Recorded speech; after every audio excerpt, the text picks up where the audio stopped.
Hey, it's Mia. It's Wednesday.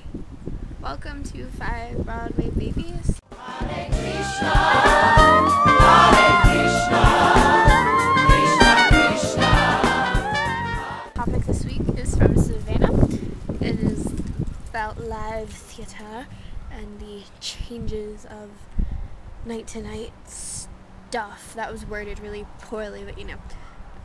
It was really nice out like 5 minutes ago, so I was like, oh, I'll film outside today, and now it's like sucky out, so like it's windy and it's dark. The sun just went behind a cloud, so you probably can't see me. I'll like walk to a tree or something so y'all can see where I live, because I know you really want to. Also, I live near a horse farm, and something's going on right now because the horses are really loud. Anyway, so I think the two main points that I'm going to talk about with this topic are like double casting Spider, and I really hope that wasn't just like on my chest for 5 seconds. Anyway, double casting and like having a different audience, because I've been in Annie when there were 2 Annies in different shows, and I've been in Sound of Music where there were 2 Marias, and like it's very different because they'll have different sounds, they'll make different choices with the acting, and the audience is going to react differently in the scenes. And also when you have a different audience, like if you do a children's matinee, then it's going to be like huge laughs every 5 seconds. If it's for mostly your parents, then they're going to love it. And if it's for your classmates, no. Like in middle school especially, it's not going to go well. And then I'm thinking of like instances of like changing the scenes. I love ad-libbing, but I always get scared to do it in an actual performance. Like we did a scene from Steel Magnolias in acting class, and we always had this thing of like,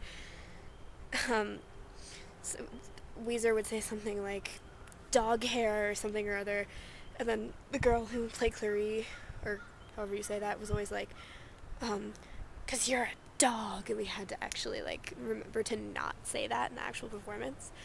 I did this show called Bugsy Malone when I was in 7th grade.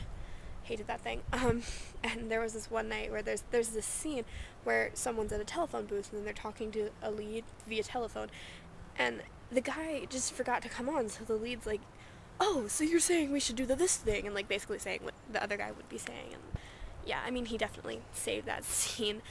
And in Cinderella, there was a moment when, after I was just in Cinderella, I played the queen, and I say this like every video, there was a moment where after the ballroom, I just like went downstairs to the dressing room, and I was like, oh my god, the garden scene, and I ran up, and I had plenty of time, but I was so worried, like, oh my god, what would they have done? It was like the second show. If I had missed the scene, you know, I would look so unprofessional. They would like never use me again, and I was just like having a heart attack, but I was trying to stay in character.